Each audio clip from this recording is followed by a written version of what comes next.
Buenos días. En primer lugar, quiero expresar mi agradecimiento a la Fundación OSDE por darme la oportunidad de tocar un tema tan de todos los días, tanto para el médico de atención primaria como al que se dedica a la medicina interna, y ni hablar del especialista, como es el tratamiento de la obesidad. Tratamiento que hoy es muy vasto, el tema es vastísimo y espero sepan entender el tratar de hacerlo lo más compacto y lo más resumido posible y tal vez en algún futuro hacer algunos subtemas o algunas charlas con respecto a temas que tal vez uno sienta que quedaron un poco o demasiado compactados. Vamos a hablar, como les decía, del tratamiento de la obesidad. Y la obesidad tiene símbolos o simboliza muchas cosas desde tiempos paleolíticos, en los cuales se los consideraba como una virtud. El concepto de obesidad en cuanto a estética y en cuanto a salud fue variando a lo largo del tiempo, pero sí lo que está claro que por primera vez un médico que fue ejemplo para todos nosotros y que es más, tenemos nuestro juramento, que es el juramento hipocrático, nos habló claramente de la relación que había entre obesidad y mortalidad. Siendo muy claro, él hablaba no de muerte súbita, de muerte repentina, es más frecuente en los obesos que en los delgados.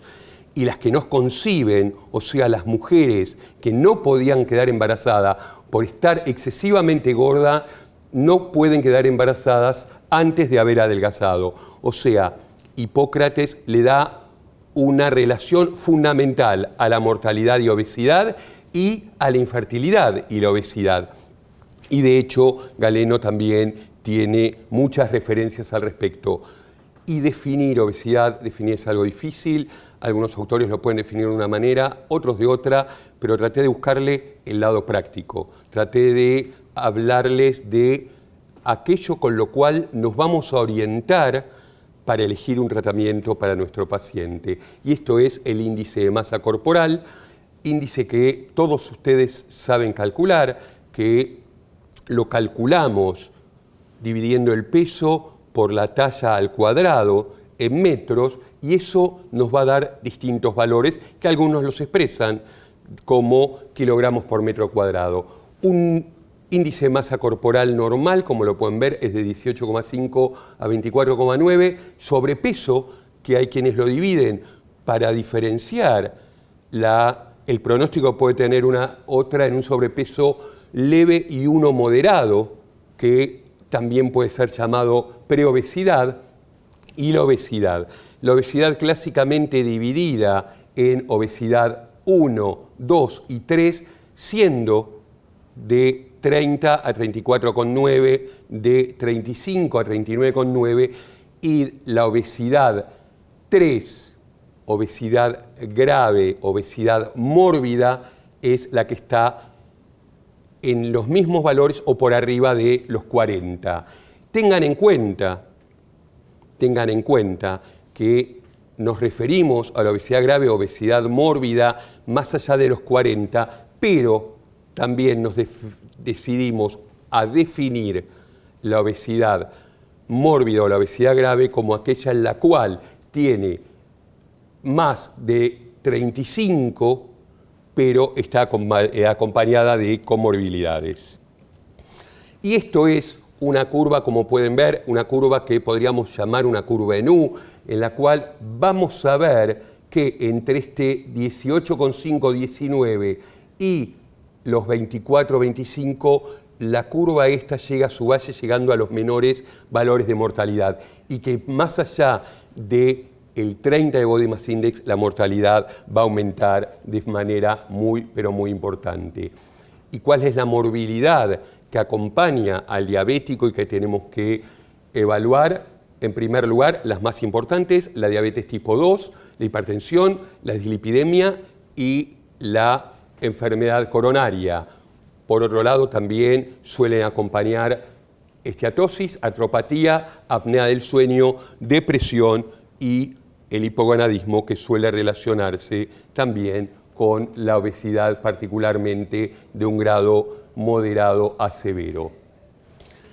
Y entrando entonces en lo que es el tratamiento de la obesidad, me tengo que plantear un objetivo. Nos tenemos que plantear un objetivo cuando vamos a tener un paciente delante nuestro que viene a pedir nuestra ayuda, y pocos pacientes piden tanta ayuda como los obesos, y vamos a tratar de plantear desde un primer momento que nuestra función tiene que ser prevenir, revertir o mejorar las complicaciones de la obesidad y particularmente mejorar la calidad de vida de estos pacientes.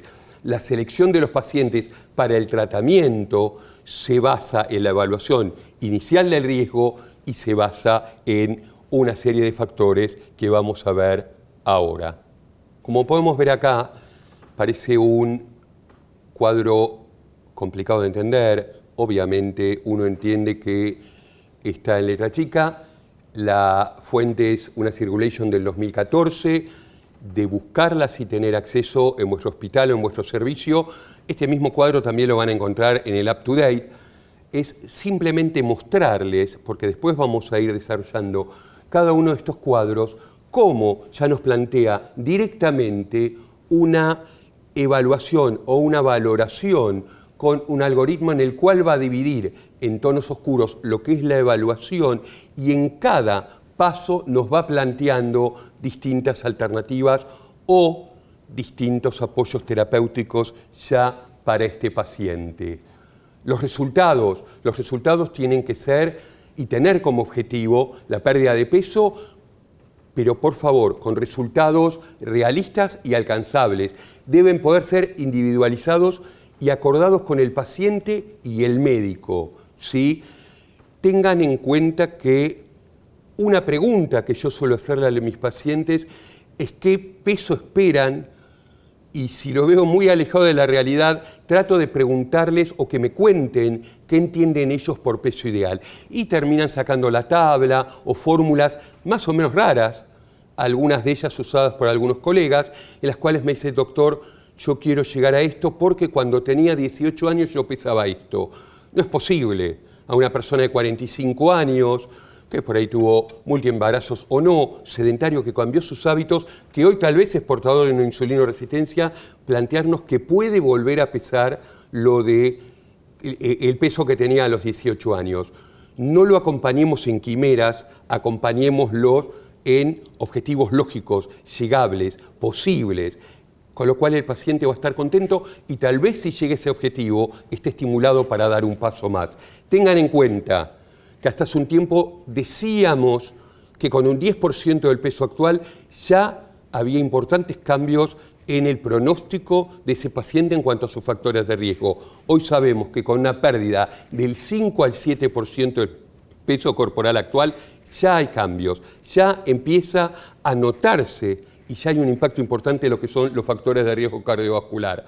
Obviamente que si logramos una pérdida del 10 al 15%, lo vamos a considerar una pérdida con una respuesta muy buena, y una pérdida mayor del 15% sería una excelente respuesta. Les cuento que, según Knowler en este artículo, hace referencia a que estas dos últimas suelen alcanzarse, no digo que no se pueda con cambio de hábitos, con dieta y con actividad física, pero estas dos suelen reservarse la búsqueda de estos resultados a el uso de drogas acompañantes o de otro tipo de terapias.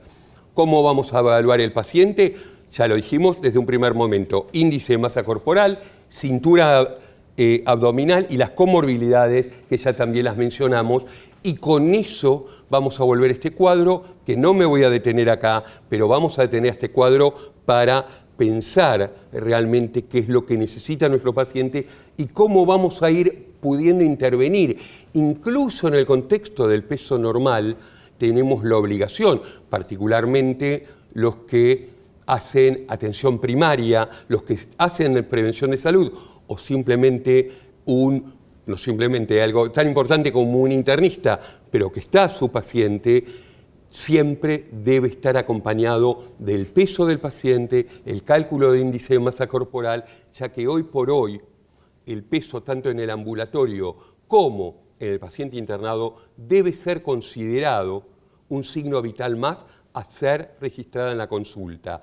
Y aunque este paciente tenga un peso normal, un índice de masa corporal total normal y una circunferencia abdominal normal, es nuestra obligación hacer prevención.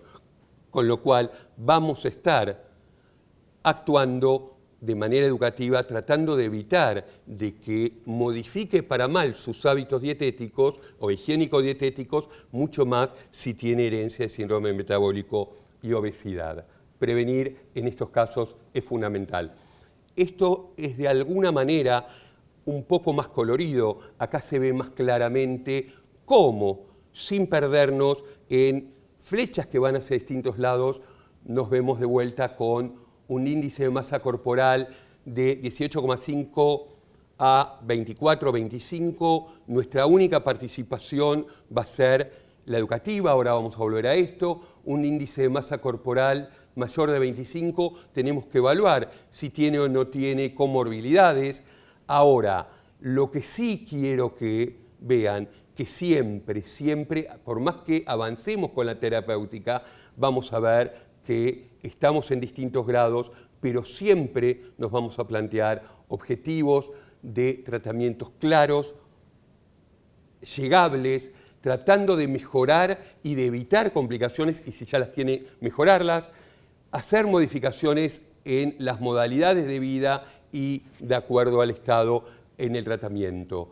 Fíjense cómo seguimos avanzando de acuerdo a este estado a una terapia en la cual el consejo es fundamental, las dietas son fundamentales, incluso podemos plantear de acuerdo al paciente y su adherencia tratamientos a través de internet, y después vamos a hablar un poco más de eso, o un tratamiento estructurado multidisciplinario en el cual lo vamos a poner en un programa. Si esto no funciona o el paciente tiene un grado de obesidad más avanzado, nos vamos a plantear lo que llamamos terapia médica.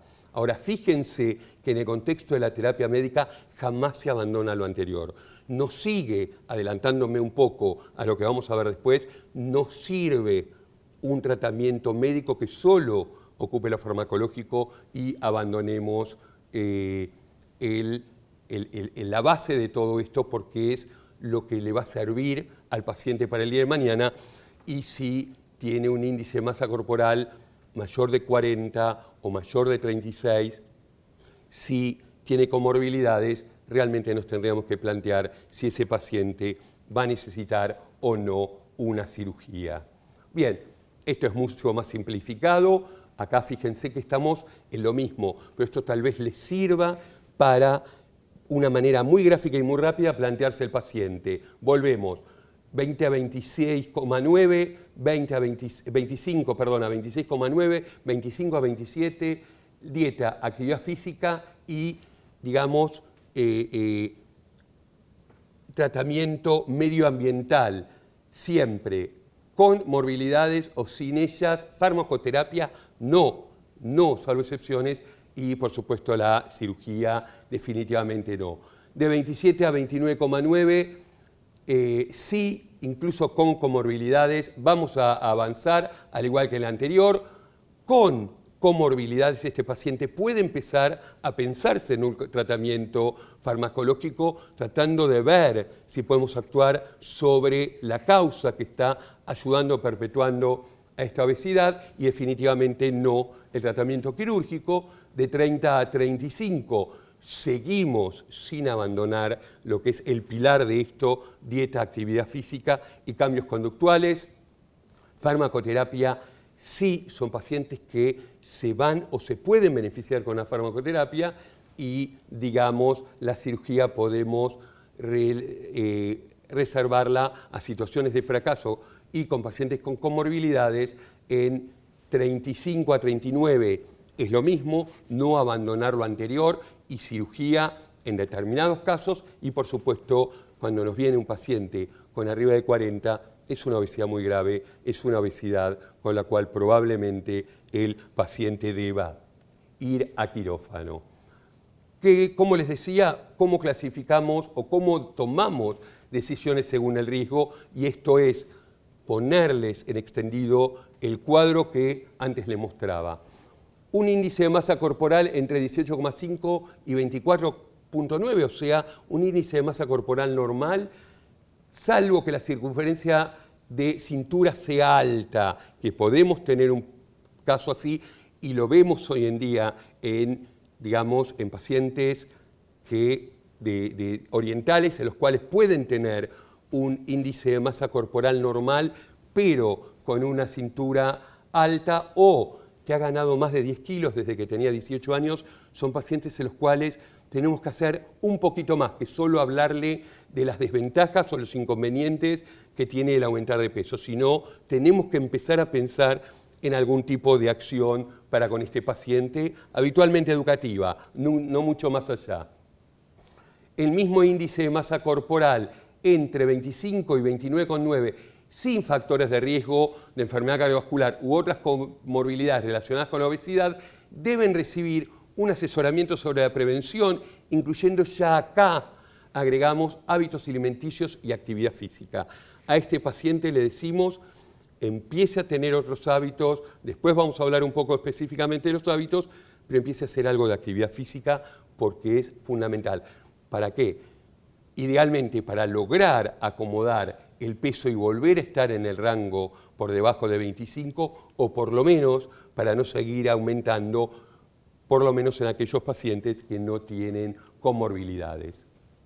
Riesgo moderado, entre 25 y 30 para hacerlo redondo, con uno o más factores de riesgo cardiovascular, diabetes, hipertensión y dislipidemia, o sin estos factores de riesgo entre 30 y 35, consejos sobre la intervención para pérdida de peso, dieta, actividad física, modificación de la conducta y en algunos casos podría justificarse la intervención farmacológica y en los de alto riesgo entre 35 y 40 un tratamiento más agresivo, intervención en el estilo de vida y terapia farmacológica en estos pacientes y en los pacientes con un índice superior a 40 o de 35 a 40 como comorbilidades, espero que aprecien la negrita porque lo que dice abajo que es el tratamiento más agresivo. Intervención en el estilo de vida, nunca la abandonen,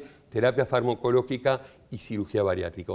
¿Y por qué no tienen que abandonar lo que hemos logrado con modificar el estilo de vida, estos cambios higiénicos, dietéticos? Porque si no, el tratamiento va a ir al fracaso. Circunferencia de cintura, aceptamos un margen de 102 para hombres y 88, hablando en centímetros, para las mujeres, pero siempre recordando, así como la respuesta metabólica y dietética tiene diferencias interpersonales, tiene diferencias hasta intrapersonales en algunas situaciones, hay claras diferencias por edad y diferencias raciales. En este caso tengan en cuenta que esto también se modifica de acuerdo a la raza. Los orientales tienen una circunferencia, o se acepta una circunferencia abdominal mucho menor que los occidentales.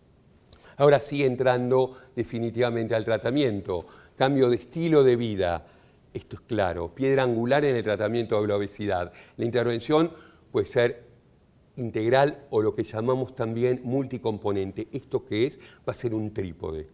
Va a ser un trípode y como cuando nos hablaban en la facultad también de el trípode en el tratamiento de la diabetes, vamos a usar lo mismo, el concepto de trípode para el tratamiento de la obesidad. Dieta, actividad física y entrenamiento conductual. Inicialmente vamos a hacer una intervención en el estilo de vida del paciente y, como les dije antes, nos vamos a sentar con el paciente y vamos a pautar.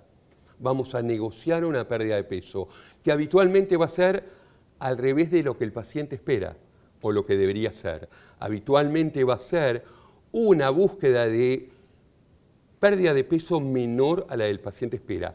Incluso, a veces al paciente le es muy útil para motivarse más con estos cambios conductuales, también explicarle la diferencia que hay entre un simple o una simple pérdida de peso a un adelgazar en el cual vamos a tratar de que el paciente baje más lentamente, pero a predominio graso y acompañado con actividad física que nos va a ayudar a mantener o mejorar la masa magra, con lo cual vamos a gastar o mejorar el gasto calórico de estos pacientes.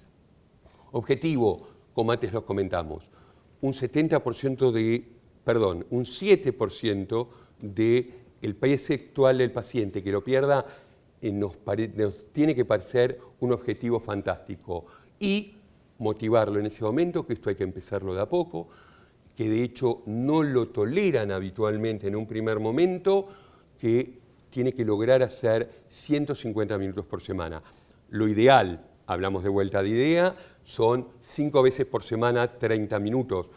Hay autores que insisten con que estos no pueden ser menos de 3 veces por semana y fundamentalmente que uno de los días no sea consecutivo de los otros. Traducido, puedo pedirle al paciente camine media hora 5 veces por semana, es lo ideal para empezar, o por sus ocupaciones, por sus problemas, por su ritmo, nos plantea que él puede salir a caminar 50, 60 minutos, 3 veces por semana, le decimos, bueno, hágalo sábado y domingo, pero el otro día que no sea ni viernes ni lunes. Uno de los días no tiene que ser consecutivo del otro. ¿Sí? Lo mejor, lo más rápido, lo más accesible, caminar rápido, caminar a ritmo de marcha. Ni hacer caminata olímpica, pero tampoco hacer caminata de mirar escaparates, mirar vidrieras, que haga una caminata activa. Otras cosas que le podríamos recomendar es bicicleta a ritmo de paseo o incluso bailar. Es un excelente ejercicio aeróbico y podemos recomendarle, y si es vergonzoso, que se ponga su música preferida y cierre la puerta. La intervención del estilo de vida puede ser más eficaz para prevenir la diabetes que una intervención farmacológica temprana con metformina. Los logros. Si la combinación se mantiene y se manejan los componentes en al menos 14 sesiones presenciales, sean grupales o individuales, lo que enriquece mucho lo grupal es sentirse acompañado, es sentir lo que viven los otros que están como uno. Durante 6 meses en un tratamiento continuado, hasta un año, ha mostrado una pérdida de peso promedio o aproximada de 8 kilos. ¿Y qué les quiero mostrar con esto? Que es muy importante la continuidad del control y la regularidad en el control. Programas conductuales por más de un 4% de pérdida promedio versus el 1% en grupos de control con efectos máximos en los primeros 6 meses. El mantenimiento es muy difícil y esto hay que entenderlo, ¿sí? Por eso la tasa de recidiva o recaída que tienen estos pacientes, pero lo que es muy importante es no solo conducta para comer, no solo conducta para la actividad física, sino también cambiar otro tipo de conductas. ¿Y qué mostró hasta ahora? Ganarle holgadamente a cualquier otro método la cirugía bariátrica, que implica un 15 a 30% de pérdida de peso total que puede mantener durante años. Durante años, y puede ser motivo para otra charla, sería analizar qué pasa con las cirugías bariátricas muchas veces a mediano o largo plazo y cómo pueden empezar a recuperar peso al punto de poder llegar a necesitar una segunda o una tercera cirugía. La terapia dietética, la reducción energética de 500 calorías por debajo de los requerimientos. Fíjense qué sencillo. Si nosotros logramos que el paciente pierda, o mejor dicho, no reciba 500 calorías en la comida y logramos que camine para gastar aproximadamente 200 a 300 calorías, vamos a tener un déficit calórico que se convierte en fundamental en este paciente, sobre todo porque lo va a empezar a apreciar a lo largo del tiempo. O si quieren hacer algo más estricto, pueden plantearle un régimen de 1.200 a 1.500 calorías para las mujeres o de 1.500 a 1.800 calorías para los hombres, aumentando 300 calorías por día para cada sexo si el peso es superior a los 150 kilos. No podemos pretender que un obeso de 170, 180 kilos tenga una dieta de 1.200 calorías y que le sea confortable y saludable. Hay muchos tipos de dietas, muchas que producen pérdida de peso. Pérdida de peso van a producir todas. Sí, puede ser una dieta balanceada, baja en calorías, o una dieta balanceada muy baja en calorías, pero si es muy baja en calorías puede estar balanceada, pero va a ser insuficiente e incompleta, baja en grasa y baja en calorías, muy baja en calorías como les comentaba, baja en carbohidratos, hiperproteicas, bajas mediterráneas, sin mencionar todo lo que suelen ser dietas de moda, dietas que llevan nombre propio, dietas que venden por internet o dietas que son ofrecidas de muchas maneras. En general, ¿qué es lo que pasa? Todas en un primer momento tienen respuesta por el entusiasmo, por la adherencia, pero algunas son difíciles de sostener, algunas son incómodas, algunas son verdaderamente displacenteras y lo más interesante, que en general no muestran a largo plazo mayores diferencias que las otras. Por eso la adherencia dietética es muy importante. ¿Por qué? Porque es un predictor claro de lo que va a ser la pérdida de peso independientemente del tipo de dieta. Y si consideramos que en las enfermedades crónicas que dependen de la ingesta de 1, 2, 3 comprimidos, la adherencia es muy baja, y a los 5 años nos podemos llegar a encontrar con que el 30% de los pacientes solamente hace el tratamiento completo y adecuado. Fíjense qué puede pasarnos con un paciente en el cual la adherencia es privarse o no permitirse lo que ellos mismos llaman los gustos, mucho más en un medio social que a veces no lo acompaña. Suelo decirle a mis pacientes que dejar de fumar es más fácil que dejar de comer. No solo porque hoy está acompañado socialmente, se ve bien socialmente, sino que con el cigarrillo uno puede jugar al todo o nada.